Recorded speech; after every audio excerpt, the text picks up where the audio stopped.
an extremely difficult thing to deal with is when your children, whether they're pre-adolescent, teens, and young adult and older adult, after you have survived and escaped a terribly damaging narcissistic relationship, and your children believe that the exact opposite is the truth. My heart goes out to those parents, or well, it's really hard for I know there's other relationships that this happens with, but it is absolutely devastating to know that your entire relationship that you attempted to build with your children has been completely trashed pretty much permanently for what you had hoped for to have with them. But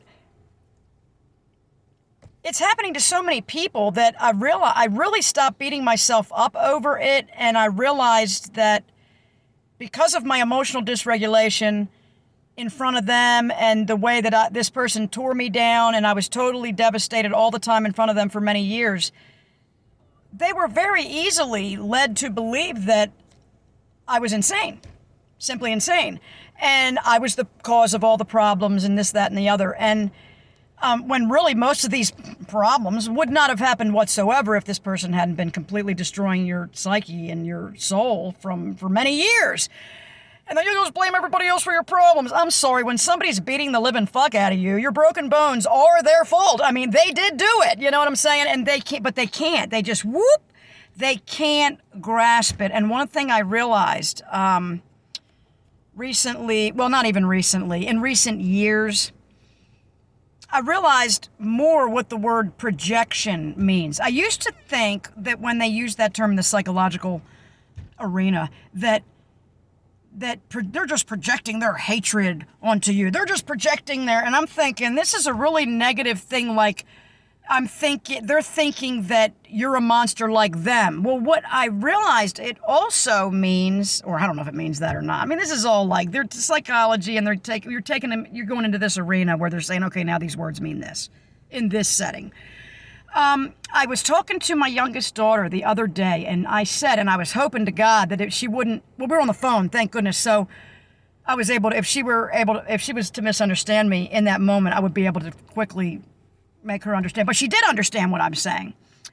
She was saying that she felt very upset about the fact that our family had been divided across the country, and that she no longer lives near her niece that she loves very much, and my niece loves her, and she felt that it was similar to when she grew up and her family broke apart, and the grief and the pain that she felt from missing her father and various feelings that go along with it. And she was saying, I feel like, you know, my niece is alone and lonesome. And I said, maybe it's not as bad as that. Maybe you're projecting.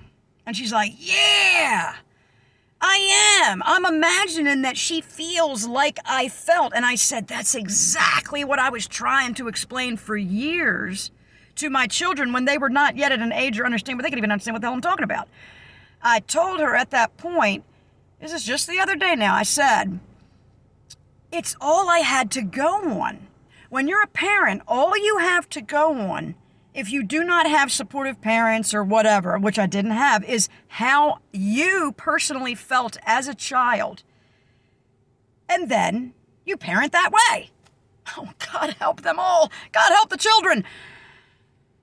See, me fully not understanding the full innocence of my children, because my innocence was lost at a very early age. I just wrongly assumed that my children felt like I felt and knew what I knew, but they didn't.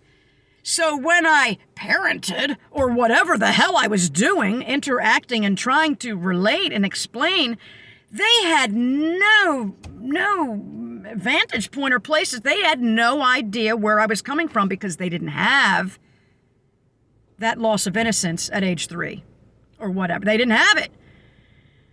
And they had a more normal view of how things were supposed to be. And I had a skewered view of, we're all in the same boat together, kids. We're getting attacked. And they're like, what? This woman just straight up cray. And in hindsight now, I understand so much more. But the more I tried to explain, the angrier they would become. I mean, it's understandable now on a certain level. And I just want to say, yes, projection is more than I think what we thought they meant in the arena of psychology. So, my daughter visited her niece and said, I feel so much better now because I realized that she's not having the same exact experience. I was just thinking that she was. And it could be similar. Nobody's saying she's not missing, her mother's former partner that she had always known as a father figure. Nobody's saying that she's not missing him and things. But it's just, she's just not having the same exact experience. Because she had Lenny and I, which was a set of grandparents that were very involved, very loving, and actually pretty darn stable considering what I tell you about myself, about not a whole lot of that actually went on in front of her, which is pretty amazing. Because by that time, I think I realized, my God, I can't crack up in front of my granddaughter. She's going to think I'm crazy too.